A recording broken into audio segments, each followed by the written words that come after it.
Arketipum 18. Selamat berjumpa kembali di Arketipum 18. Pada pertemuan kali ini kita akan membahas mengenai materi di mata kuliah saya, yakni mata kuliah Bahasa Indonesia Keilmuan di program studi Pendidikan Guru Sekolah Dasar bersama dengan saya di sini. Oke, pada pertemuan kali ini kita akan melanjutkan dari pertemuan sebelumnya tentang proses pembahasan dari hakikat sastra anak. Tentunya di Pendidikan Guru Sekolah Dasar, sastra anak ini merupakan materi yang ada di setiap kali, baik itu di dalam proses bacaan anak. Di sana biasanya ada bacaan-bacaan yang di sana memuat mengenai materi dan salah satunya mengenai sastra anak ini. Oke, kita akan memahami mengenai hakikat sastra anak itu seperti apa di dalam proses pembelajaran bahasa Indonesia keilmuan. Sastra di sana dijelaskan di dalam bukunya Burhanur Giantoro tahun 2010 menjelaskan bahwa sastra memberi kesenangan dan pemahaman tentang kehidupan.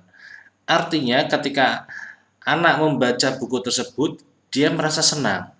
Kemudian dia menyukai bacaan tersebut dan dia bisa memahami proses-proses yang ada di dalam cerita tersebut. Artinya ketika sastra anak ini kita memahami karya sastra, di sana kesenangan di setiap bacaan yang dibaca oleh anak tentunya di sana menyesuaikan dengan bacaan tersebut. Misalnya anak A di sana dia senang dengan bacaan mengenai cerita-cerita yang mudah dipahaminya. Anak B di sana misalnya senang dengan bacaan yang baru pernah dikenalnya. Artinya pemahaman tentang kehidupan di sana bisa digali melalui karya sastra, baik yang sudah pernah dialami atau yang belum pernah dialami oleh siswa.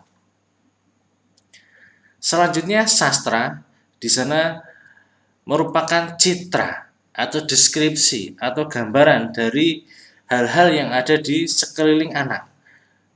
Baik itu di lingkungan anak itu sendiri maupun di lingkungan masyarakat maupun lingkungan keluarga, sekolah, dan berbagai hal yang menggambarkan terkait dengan keadaan-keadaan di sekeliling siswa. Mengenai metafora kehidupan, bagaimana di sana terkait dengan benda-benda, terkait dengan hal-hal yang ada di lingkungannya siswa, bagaimana siswa nantinya ketika membaca karya sastra tersebut dapat menghargai mengenai keadaan di sekitarnya, akan semakin peka dan nantinya di dalam proses pemahaman sastra ini erat sekali dengan nilai-nilai kehidupan. Sastra merupakan citra dan metafora kehidupan. Di dalam sastra anak adalah sebagai pusat penceritaan. Pusat cerita adalah pada diri anak, mengisahkan mengenai kehidupan anak itu sendiri. Misalnya ceritanya mengenai kehidupan anak kelas 2 SD, di sana diceritakan mengenai kehidupan anak kelas 2 SD yang sedang bermain, misalnya permainan-permainan tradisional di sana dikaitkan. Bagaimana teman-temannya, kemudian permasalahannya dipusatkan semuanya pada diri anak itu sendiri. Kemudian sastra anak di sana memiliki keterbatasan isi dan bentuk. Maksudnya apa? Ketika sudah menceritakan misalnya mengenai anak bernama Zahra, jadi dia menceritakan mengenai kehidupan Zahra itu seperti apa. Apakah kehidupan Zahra di sana memiliki keunikan, kemudian kekhasan, dan di sini fokusnya ke tokoh. Tokohnya tadi saya mengatakan Zahra, yaitu Zahra lah yang menjadi tokoh yang di sana difokuskan, baik itu mengenai bentuknya, wujudnya tokoh tersebut, kemudian isinya mengenai pemahaman Zahra di dalam proses kehidupan. Jadi dia memang di dalam konfliknya, kemudian alurnya dia sederhana sekali dan bisa dipahami oleh anak. Sastra anak di dalam bukunya Burhanur Giantoro tahun 2010 halaman 2 sampai 12 di sana dijelaskan bahwa sastra anak ini menceritakan mengenai hal-hal baik itu secara lisan maupun secara tulis, yakni sastra lisan dan sastra tulis. Bagaimana nantinya di dalam proses pemahaman kita mengkaji mengenai hal-hal yang bisa dipahami anak, baik itu secara lisan dan secara tertulis. Salah satu jenis atau genre atau sering dinamakan genre sastra anak ini di sana membahas mengenai berbagai macam tipe kesastraan yang memiliki seperangkat karakteristik umum. Nah, ini tipe ya. Di dalam jenis-jenis kesastraan ini tentunya di sana mengkaji mengenai hal-hal yang tentunya membedakan setiap karya sastra yang ada di sana, karena di sana sudah fokus ke dalam tipe-tipe atau jenis-jenis yang ada di dalam karya sastra tersebut. Lukens dalam Nurgiantoro 2010 halaman 13 menyatakan bahwa keterangan tentang genre sastra anak ini tentunya di sana memberikan penjelasan bahwa sastra anak ini memberi kesadaran kepada kita bahwa pada kenyataannya terdapat berbagai genre sastra anak selain cerita atau lagu-lagu bocah yang telah familiar. Jadi sastra anak di sini tuh membuka cakrawala kita bahwa jenis-jenis sastra anak itu di sana ternyata ada yang berbeda lagi.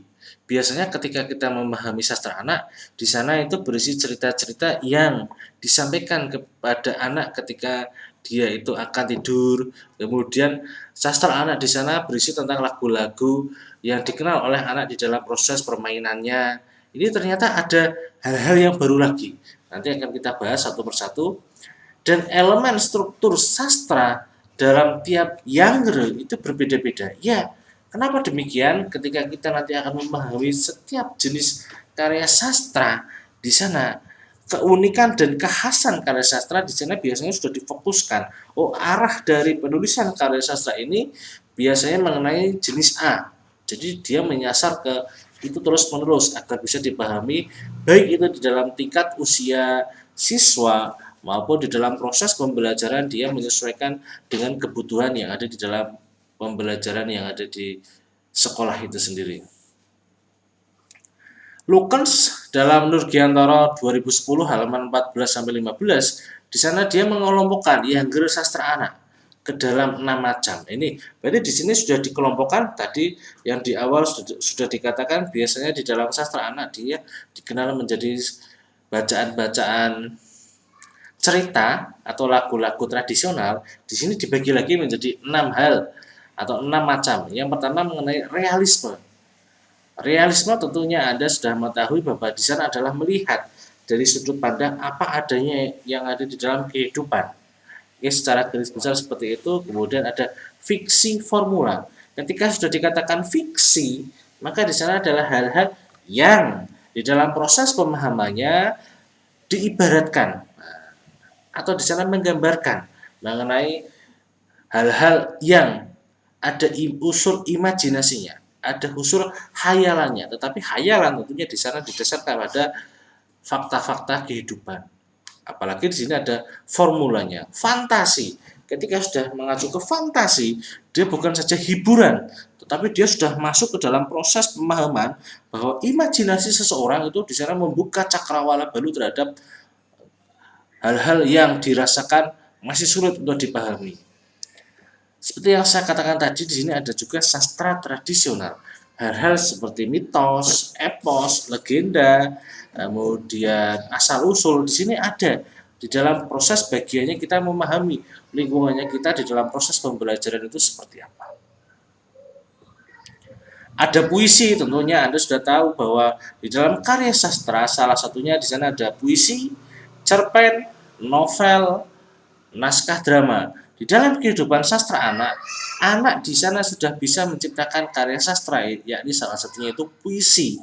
Karena puisi ini lekat sekali bagaimana anak itu mengungkapkan perasaan, gagasan yang sudah dimilikinya agar nantinya di dalam proses pembahasan di sana anak hanya menuliskan 2 kata, 3 kata, 6 kata, itu adalah luapan pola berpikirnya, luapan berpikirnya. Ini akan semakin menarik ketika kita sudah mengacu ke dalam sastra anak yang salah satunya ini mengenai puisi. Kemudian ada non-fiksi. Non-fiksi ini adalah hal-hal yang kita baca sesuai dengan pemahamannya. Di sana sudah tidak ada lagi unsur-unsur yang bersifat, misalnya salah satunya contohnya yakni ambigu atau bermakna ganda. Di sana adalah proses yang kita memahami apa yang ada di dalam kehidupan yang biasanya tidak ada tambahan-tambahan, misalnya seperti yang saya katakan tadi sedikit ambigu. Karena jawabannya sudah pasti, misalnya 5 tambah 5 jawabannya nanti akan 10. Arketipon 18.